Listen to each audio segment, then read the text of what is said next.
Indonesia memiliki segudang stadion megah berkelas dunia yang tersebar di berbagai kota di Indonesia. Sebut saja Jakarta International Stadium, Stadion Patakan, Stadion Gelora Bung Tomo, hingga Stadion Papua Bangkit. Namun sayang, ternyata di Indonesia juga terdapat stadion-stadion megah yang justru bernasib menganggur. Dan kondisinya sangat memprihatinkan. Bahkan di antaranya sampai-sampai dipenuhi lumut dan ditumbuhi semak di mana-mana. Stadion apa sajakah itu? Dan berikut ini adalah 5 stadion megah yang ditelantarkan di berbagai kota di Indonesia.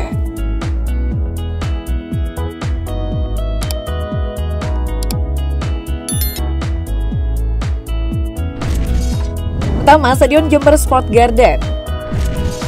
Stadion Sport Garden atau sering disingkat dengan Stadion JSG ini adalah stadion megah yang berlokasi di Kecamatan Anjung, Jember, Jawa Timur. Stadion ini dibuka pada tahun 2015 lalu dan telah menghabiskan anggaran APBD mencapai 200 miliar rupiah. Namun sayang, dalam perjalanannya stadion yang berada di tengah persawahan ini hanya digunakan beberapa kali saja, dan setelah itu stadion ini semakin hari semakin jarang digunakan. Gaknya klub sepak bola markas di stadion ini salah satunya karena kondisi rumputnya yang dinilai tidak ideal untuk pertandingan sepak bola. Dan faktor lain seperti mahalnya biaya perawatan dan lokasi stadion yang kurang strategis membuat stadion ini semakin tidak dilirik oleh klub manapun. Karena stadion yang berkapasitas 20.000 penonton ini sering kosong dan jarang digunakan. Rumput-rumput liar pun tumbuh di sekitar stadion. Tiang-tiang raksasa yang menyangga atap stadion ini pun ikut berkarat. Beberapa ruangan di dalam stadion ini pun juga memprihatinkan. Beberapa plafon hingga keramik dibiarkan berserakan begitu saja, serta banyak warga Jember yang mengeluhkan lampu dan air di stadion ini tidak berfungsi. Kondisi Stadion Jember Sport Garden yang seakan ditelantarkan ini semakin diperparah dengan tidak jelasnya siapa yang bertugas memelihara stadion ini. Para pemangku kepentingan di Jember seakan saling lempar tanggung jawab terkait pemeliharaan stadion kebanggaan warga Jember ini.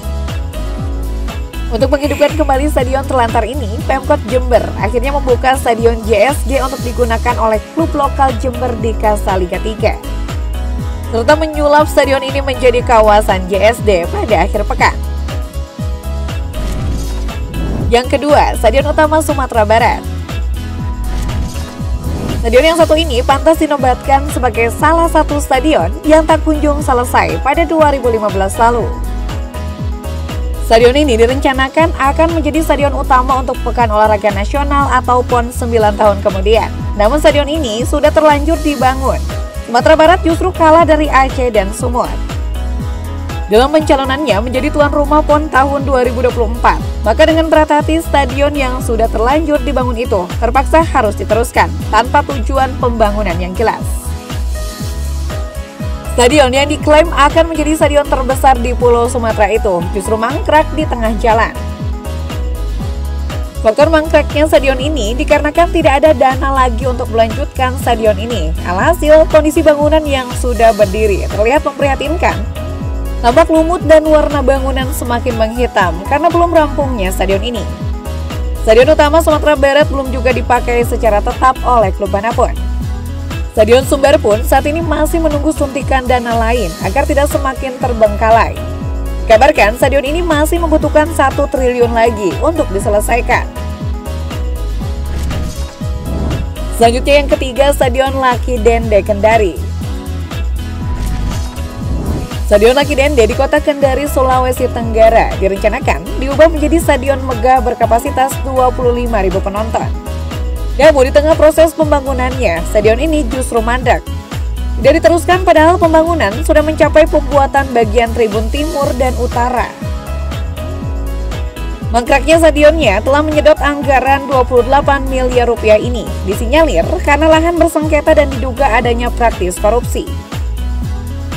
Hal ini membuat fisik stadion yang sudah terlanjur dibangun kini kondisinya terbengkalai dan dipenuhi lumut dan semak di mana-mana.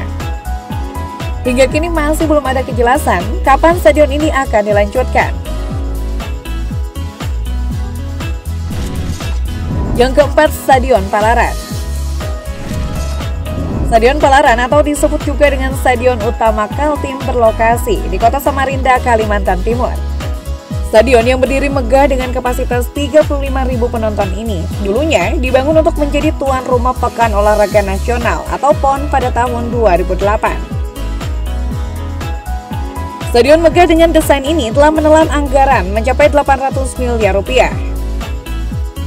Namun setelah PON 2008 selesai, stadion ini dibiarkan terbengkalai karena tak ada klub yang mau bermarkas di stadion ini. Faktor penyebab utamanya adalah karena lokasi stadion ini dinilai terlalu jauh dari pusat kota.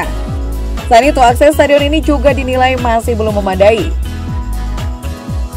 Maka tak heran klub asal kota Samarinda yaitu Borneo FC lebih memilih Stadion Segiri karena lokasinya lebih dekat dengan pusat kota Samarinda.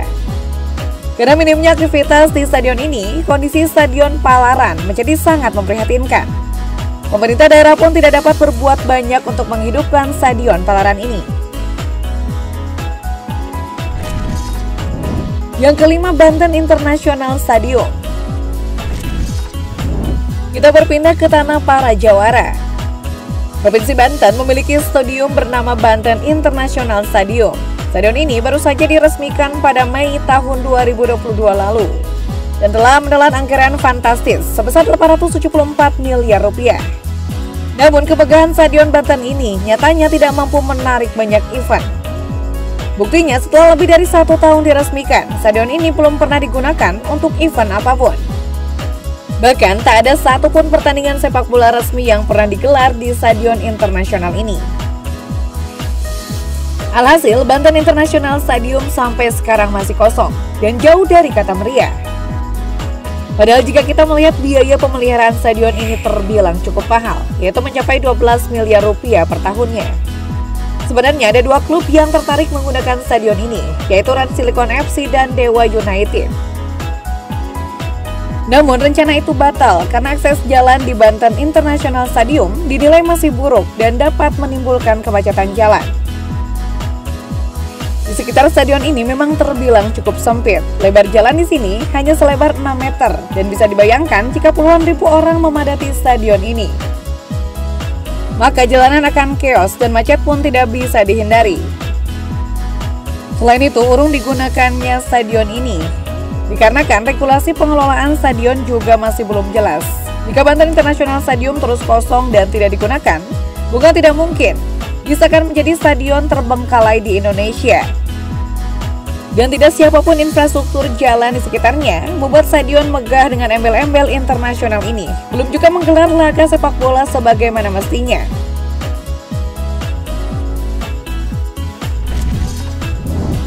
Nah, itu dia 5 stadion megah yang ditelantarkan di Indonesia.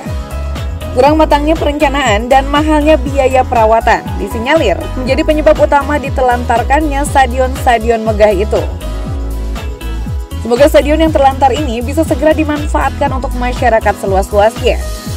Thank you for watching and see you next time.